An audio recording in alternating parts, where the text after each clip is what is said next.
Hi, I'm Tim. Welcome to our channel and thanks for logging on. If you enjoy these videos, do me a favor and subscribe to our YouTube channel right here at Watchbox Reviews. I'd really appreciate it, and I promise to update daily. If you love this watch, you can see it and you can purchase it on our website, thewatchbox.com. Today, we are discussing a lovely 1993 S serial Rolex Oyster Perpetual Datejust 16233 in yellow gold and stainless steel. Resplendent in yellow gold steel and Jubilee bracelet, the timepiece wears easily on my 16cm circumference wrist.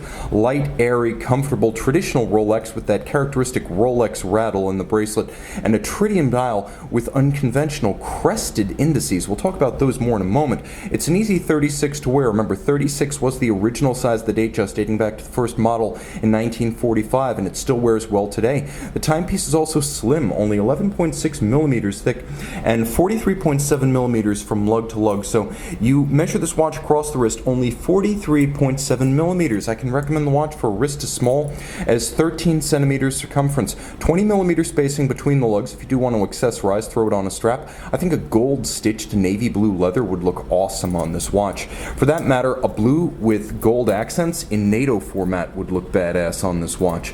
The bracelet is a Jubilee, the traditional Rolex 5-link design that originally bowed with the Datejust as the Jubilee or 40th anniversary bracelet for Rolex in 1945. The 5 links make it light and easy on the wrist. The small links make it just as supple. You can see there's plenty of gaps to vent the wrist, and this is old school Rolex design. Pivoted end links and hollow center links, you can see right through it. But it has structural integrity and it's in excellent condition. The removable links, then as now, removed by screws, no pin sleeves here. There is a stamped clasp, and you can see externally plenty of definition and volume left on the 5-point Rolex coronet. Internally, several different anchoring points, so you can change the anchoring point of the bracelet to size without actually removing any individual links. I'm going to do my best to show you the markings inside the clasp.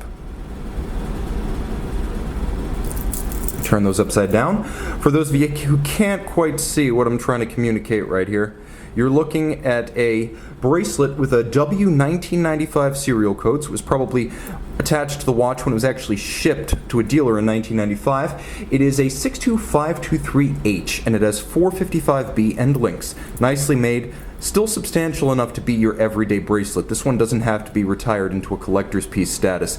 The case band is graceful and glorious. Back then, the hoods of your Datejust lug, as well as the Date-8 lugs, were always satin finished, while the flanks of the case were lovely, fluid, and polished. You can see this watch has excellent definition on its fluted yellow gold bezel. In fact, you can see that the lugs are symmetrical in volume and shape from side to side at all 4 corners. This watch has probably been refinished, but rarely and expertly. You can see all of the original volume, definition, and metal is still present.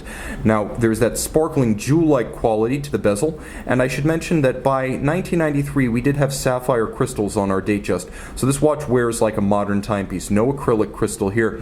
The dial is an extravagant sunburst blue, and if you get close enough, you can see these are no mean indices. They have a crested central spline running over their surface. They have an incredible 3-dimensional form, volume, and sculptural quality to them. Anything but conventional yellow gold indices, and by the way, they are solid yellow gold. This is an unusual look, but one that only comes to the fore when you get real close to your watch. This is a dial worth looping. You can see it is an original Rolex tritium dial, and it's dead as a doornail, both hands and dial base, with original tritium, never replaced. You can see yellow gold hands, yellow gold Rolex crown, yellow gold indices, yellow gold metallic date disc, Cyclops eye magnifier, screw down crown with the twin dots, that is a twin lock crown. The watch still able to make its factory rated water resistance of 100 meters, and underneath the caseback, Rolex manufacturer caliber 3135 automatic winding bidirectional, very smooth, very quiet, 48-hour power reserve, 31 joules, 28,800 vibration per hour beat rate, stop seconds, and a quick set date. It features a free sprung balance with a full balance bridge for shock resistance, and overcoil hairspring, so the watch keeps excellent time in any orientation with respect to gravity. And it is a COSC certified Swiss chronometer, aided and abetted by that overcoil and 5-position adjustment. Once more, you do have a watch with 100-meter water resistance, so it's still an everyday wear, even though this timepiece is approaching true vintage status, and this is the emerging frontier of Rolex vintage. 1993 was a long time ago. Get a watch that's all original of case, dial, bracelet, and clasp, and join this growing vintage fraternity of early 90s Rolex collectors. See this one and make it yours on the Watchbox.